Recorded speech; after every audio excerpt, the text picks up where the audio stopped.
আসসালামু আলাইকুম সবাইকে।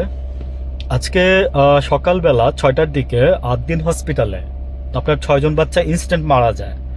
আর আরও 5জন কি 6জন বাচ্চা আইসিইউতে ভর্তি আছে। মেবি তাদের অবস্থা আশঙ্কাজনক। একদিন 2 দিন হয়েছে তাদের জন্ম হয়েছে।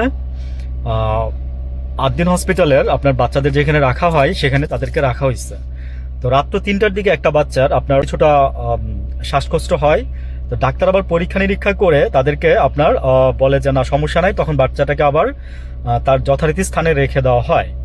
তো শুধুমাত্র মায়ের দুধ পান করানোর জন্য বাচ্চাটাকে মার কাছে দেওয়া হচ্ছিল।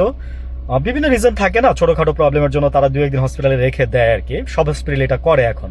এগুলো এখন একটা রেগুলার প্রসেস হয়ে গেছে আর কি। আপনি বাচ্চা জন্ম দিবেন, আপনার 1-1.5 লাখ 2 লাখ টাকা আপনি হাতে রাখবেন, তারপরে আপনার বাচ্চা জন্ম দেওয়ার কথা চিন্তা করেন।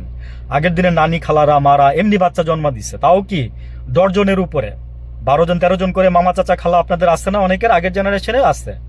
এখন না এগুলো চেঞ্জ হয়েছে।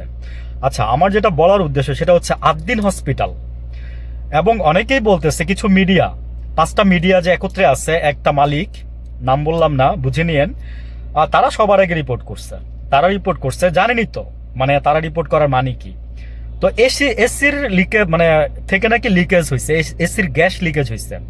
আচ্ছা, এসির গ্যাস যদি লিকেজ হয় তাহলে বড়দেরও তো কিছু না কিছু সামান্যতম ন্যূনতম ক্ষতি হওয়ার কথা ছিল। ওইখানে নাকি ওয়ার্ডে নাকি যারা নাকি ছিল দায়িত্বরত অবস্থায় তাদেরকে বলা হয়েছে, তারা নাকি গুরুত্ব দেয় না, মানে এগুলো মিডিয়া প্রচার করতেছে। কিন্তু সরকার থেকে এবং আদ্দিন হসপিটাল থেকে যেটা বলা হয়েছে সেটা হচ্ছে যে 72 ঘন্টার মধ্যে তারা আসলে তদন্ত না করে তো কিছু বলা যাবে না। এবং অথেন্টিক মিডিয়াগুলো আমি তাই দেখতেছি যে বলতেছে যে তদন্ত না করে তো কিছু বলা যাবে না। একদম অনেস্টলি এটাই সত্যি কথা যে আসলেই গ্যাস থেকে হয়েছে কিনা। এবং আদ্দিন হসপিটালের কর্তৃপক্ষ, মানে আমি মানে সব হসপিটালেরই ভালো মন্দ দোষগুণ আছে, আদ্দিন হসপিটালে কিন্তু তেমন কোনো দোষগুণ নাই। আমি আমার আমার খুব নিকটতম আত্মীয় চিকিৎসা নিচ্ছে, আমি জানি মগবাজারে একটা আছে, ওইদিকে একটা আছে, এদিকে একটা। আচ্ছা, এনিওয়ে আমি সময় নষ্ট করতেছি না। সেটা হচ্ছে যে কিছু মিডিয়া এখনই বলা শুরু করে দিচ্ছে যে গ্যাস লিকেজ থেকে মানে কর্তৃপক্ষের গাফলতি। This is not fair. আপনারা কি জানেন এখনো প্রুভ হয়েছে জিনিসটা? প্রুভ না হলেও এটা হচ্ছে জামাতের hospital. This is the reason. হ্যাঁ, দিস ইজ দ্য রিজন। আমি বললাম তো যে এটা হচ্ছে জামাতের প্রতিষ্ঠান।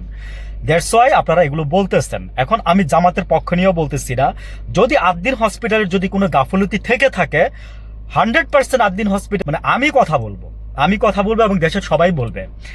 দেখেন, কিছুদিন আগে লামিসা, কিছুদিন আগে এই যে গতকালে আপনার এই যে কালশিতে আগুন, আর এই যে আজকে বাচ্চাগুলো মারা গেল, জাস্ট 1 সপ্তাহ 10 দিনের 1 সপ্তাহের ঘটনা। ভালো থাকবেন।